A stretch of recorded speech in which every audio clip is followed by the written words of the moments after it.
네, 여러분 안녕하십니까? 자, 오늘은 첫 번째 강의에 대한 질의가 왔습니다. 22년 1학기 첫 번째 강의에 대한 질문 내용입니다.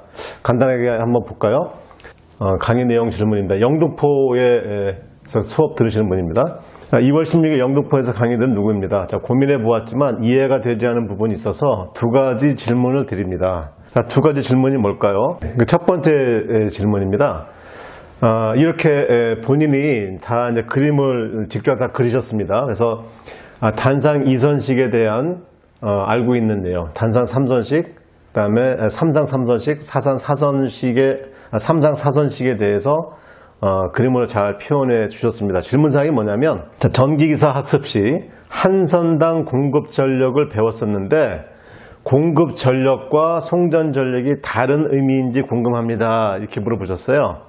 네, 제가 이 질문을 질의응답에 올린 이유도 이 내용입니다. 그러니까 이 전기기사 때 학습을 하신 것은 일단 전기기사 때 학습하신 내용을 잘 정리를 해두시고 기술사는 좀 다른 관점에서 보는 겁니다. 그림하고 제가 이 질문을 이해하는 내용은 뭐냐면, 이때의 공급 전력은 이건 전부 다 뭐냐면 배전을 얘기하십니다. 배전.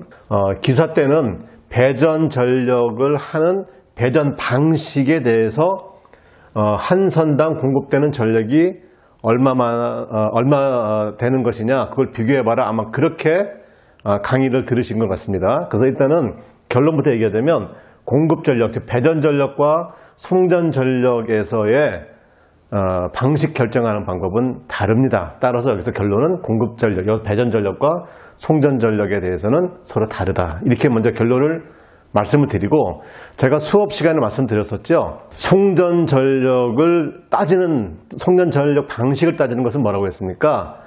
부하 측에 얼마만한 전력을 공급할 수 있느냐가 핵심입니다. 그래서 한 선당 얼마만한 전력을 보낼 수 있느냐를 관심으로 보는 것이고, 배전은 뭐예요? 배전은 이미 송전 전력을 다 받아놨어요. 다 받아놨으니까 배전 방식에 따라서 얼마만큼 더 전력을 줄 수 있느냐를 고민하는 게 아닙니다. 이렇게 배우셨던 부분도 맞지만, 이제는 이제 공학을 할 때는 뭐예요? 경제성 관점에서 봐야 되는 거잖아요. 그래서 기술사에 와서는 어떻게 봐야 되냐면, 받아놓은 전력을 가지고 어떻게 분배를 할 것이냐. 근데 어떻게가 바로 뭐예요? 경제성이다. 그래서 전선의 총 중량이 가장 적게 들어가는 경제 방식을 선정하는 것이다. 이렇게 내용을 좀 말씀을 드리겠습니다. 자, 이걸 보면은 아까 말씀하신 부분 이제 잘 그림에 들어있는데 한 번 더 보겠습니다. 자, 단상 2선식입니다. 그래서 송전은 정확히 기억하셔야 될 게 뭐냐면, 송전일 때는 선간전압, 그 다음에 선간전류를 따지는 것이고, 배전일 때는 뭘 따진다고 했습니까? 네, 상전압, 그 다음에 상전류를 따지는 것이다. 90단 상전류라고 하면 어떻게 해요? IP, 선전류라고 하면 어떻게 해요? IL, Iline, Iphase 이렇게 표현하겠죠? 자, 그래서 이 배전 방식을 보면 단상 2선식이죠? 이건 어떻게 보겠습니까? 여기 흘러가는 전류는 I인데 그대로 어떻게 W2라고 하는 부하에 들어가니까 요거는 선전류가 상전류가 되는 거죠. 그래서 이때는 어떻게 돼요? 여기서 보면 W2는 어떻게 됩니까? 2의 I의 코사인 세타, 뭐 이렇게 되겠죠. 그 다음에 여러분들 헷갈리시는 게 단상 3선식이죠.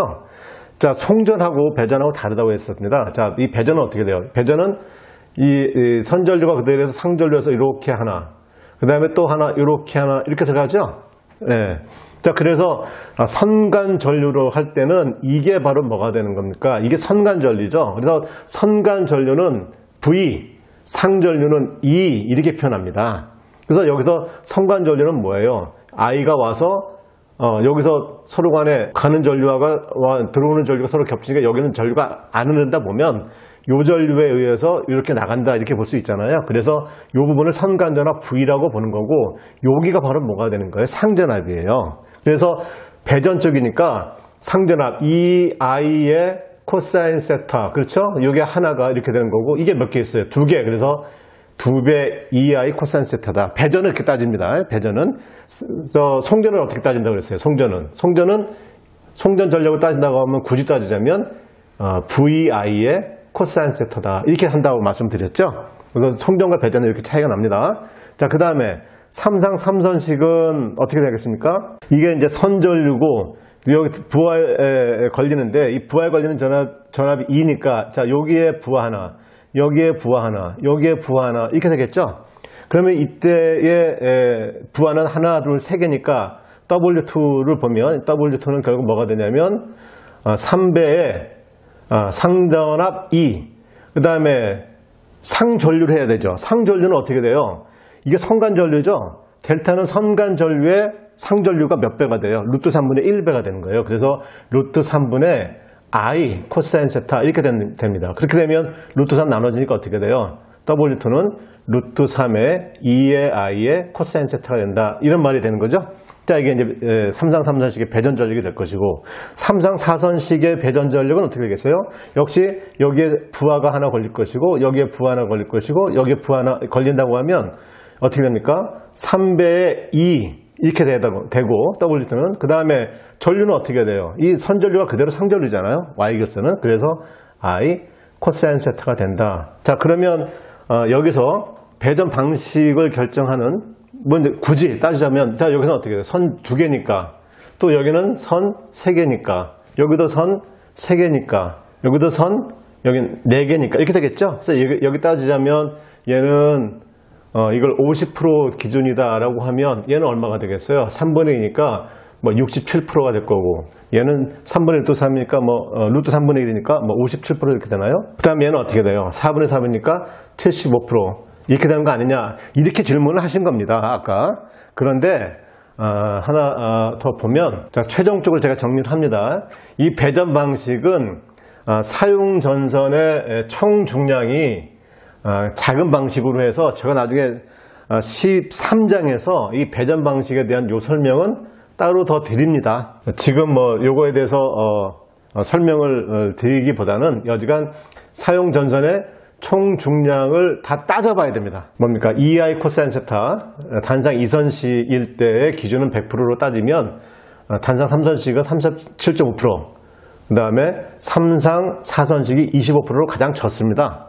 사용 전선 총 중량이. 그래서 이 배전 방식은 3상 4선식을 선정을 해서 사용하고 있다라고 하는 건 나중에 맨 끝에 가서 설명을 드리겠다 이렇게 말씀을 드렸고요. 예, 두 번째 질문 사항입니다.